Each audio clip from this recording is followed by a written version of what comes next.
so negative? This doesn't mean it's going to be easy. This means the opportunity is there.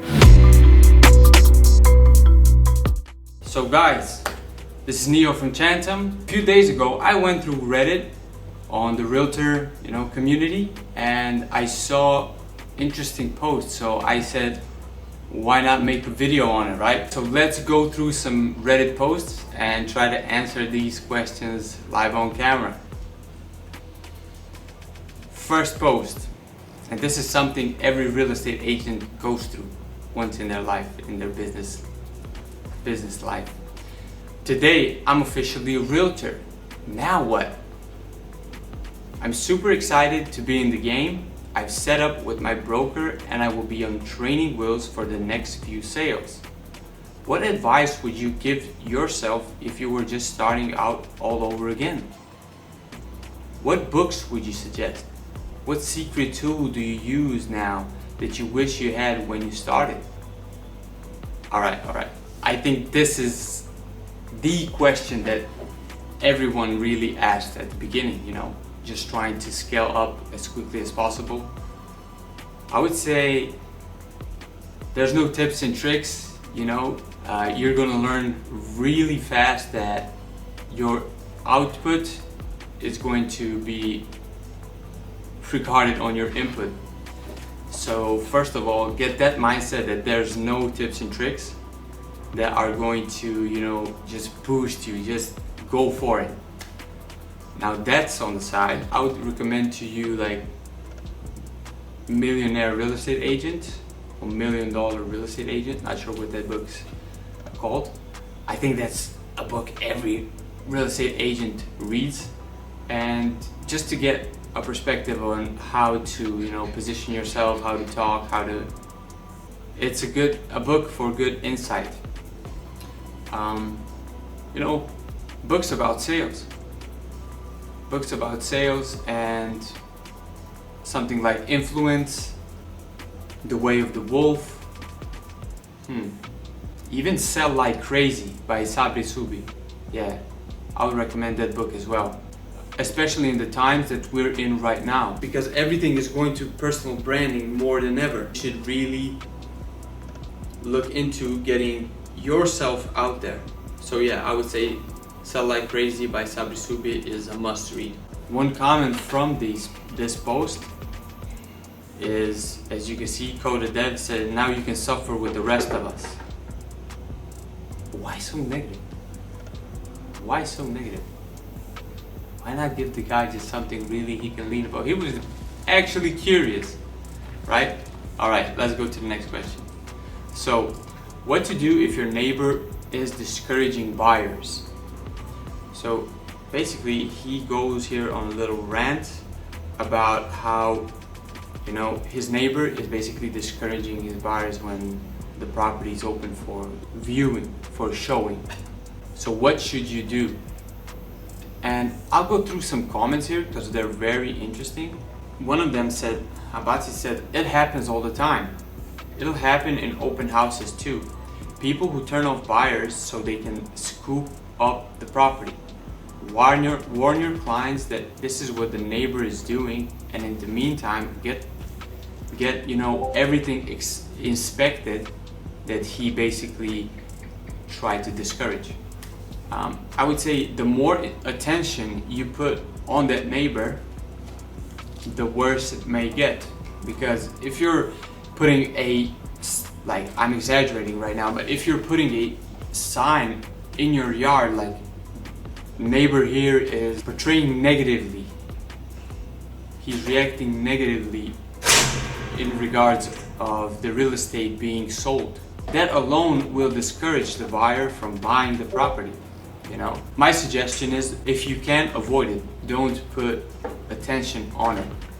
If it must be like that, if you know that contact is going to be made, just warn the buyer before and let them know so it doesn't happen really unexpectedly. So jumping into a little bit of NIA rules, the new rules that came in the US. So one of the guys said, New NAR rules make no sense. You don't go negotiating the price of a car based on how much the salesman makes. You don't do that with eBay or lawyers or art sales either, right? Why is real estate treated differently? I'll be honest, I haven't gone through the whole NAR rules stuff, but I'll read one comment that I think really puts something into perspective. As an agent, the part that makes the least sense is removing the seller contribution to the buyer's agent in the MLS. I believe a more transparent option would be to make it public facing for transparency. Now we literally are going to be reaching out to each other individually to find our BAC. It seems backwards from what our goal was. Alright, so what I will say again is I see a lot of people going to social media accounts, social media platforms like Reddit and Quora, and talking about the new rules, spilling negative energy there because they're afraid. They don't know what's going to happen. The uncertainty is not letting them sleep in the night. I want to remind you of something, that every time something like this arises, it's just the rules of the universe. There's an opportunity that you can take advantage of and rise above the crowd. Now, this doesn't mean you're going to work less. This doesn't mean it's going to be easy. This means the opportunity is there. So if you take advantage, really see where the opportunity is and act upon it, you can rise and even flourish and become really wealthy in these times. Step up your game. Okay, so another one really broad. So, Whoa Nice House said, what if brokerage just paid agents an hourly rate? I mean, I'm not even going to read the comment because I know this comes from somebody that doesn't have enough clients. There's no way that a person went online onto Reddit and typed down this title of the comment and he has 10 clients waiting on him. There's no way. He's in this mindset because he wants something that's not as volatile, that's not as, that's more stable than sales and real estate. If you get an hourly rate, you kill the sale. You kill all the possibilities to make an enormous amount of money. People don't realize that for $2,000 to $3,000 and a few months of going through an exam and some studying, you have an opportunity to tap into a multi-million-dollar business, and it's all on you. And people are looking for hourly rates in the real estate market. Comments like this, I'm not even going to. Oh yeah, there's a good comment below it. Some houses can take months, if not years, to sell. I mean, hourly rate is, doesn't even make sense, right? So let's go forward. Question number 5. Do you think the new NAR laws are a good thing or a bad thing? I'm thinking it's a good thing because then buyers won't waste agents' time as much as now. But I'm curious what you and other realtors and non-realtors think, and how do you think commissions will work? That's an interesting question. I think the ball is going to be rolling. I think people are just afraid. I think people are just looking to get answers that are not totally being unraveled right now. Okay, answers are not in plain sight. So that's why people are bugging out. But things will unfold. And if you ask me, I think that, I think I'll move. All right, question number 5. How many realtors in this sub went to college? Hi, I'm planning on becoming a real estate agent. Okay, I'm becoming a real estate agent with the next year, and I was wondering how many of you have attended college, and is it a degree itself useful in your day-to-day as a realtor? So, I haven't finished college. I don't have an answer for that, but there is an interesting comment here. I have a business degree and I find it very useful. Please keep in mind that the failure rate of real estate agents is extremely high. I agree. While I wish you the best, having a degree to fall back on is not a bad idea at all.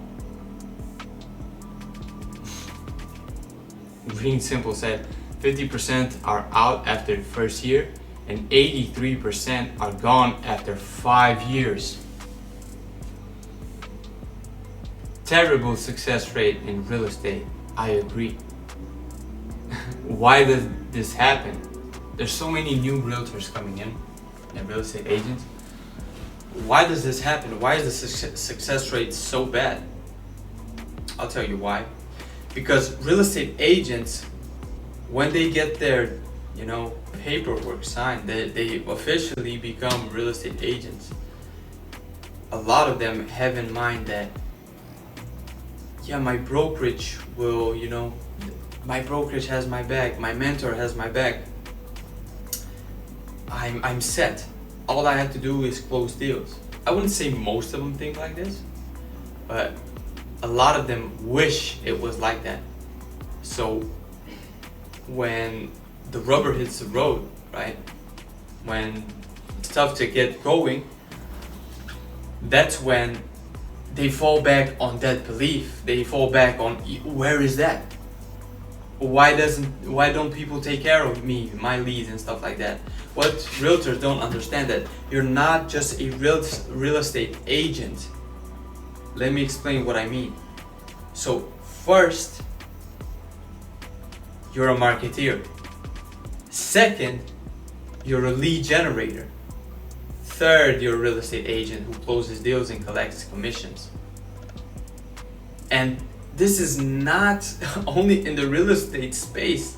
People don't seem to understand that every business is 2 businesses in one, okay?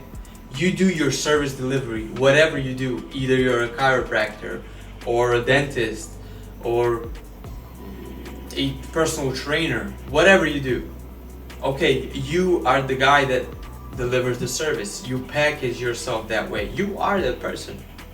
The thing is, if you don't generate leads, if you're not a marketeer first, who are you going to sell to?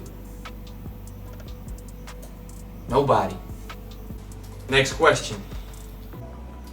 Tricky Camel said lead source scams. FYI, legitimate lead companies will not ask for any upfront fees. If they have good leads, they pay structure will be pay at close. When my wife and I started this business 2.5 years ago, 60 plus closings, we learned the hard way. Their sole goal is to find desperate realtors willing to pay $100 to $1,000 as a non-refundable setup or administration fee. If they have good leads, they will happily take their 15% to 35% at close and send more leads your way. Our best source takes 33 at close. Our close rate is over 10% with their leads. We close a lot of deals and meet lifelong clients this way. Just don't do it. So, first of all, what? You have you pay a 33% commission. You put 1/3 of your commission to the lead source. What do you even have left?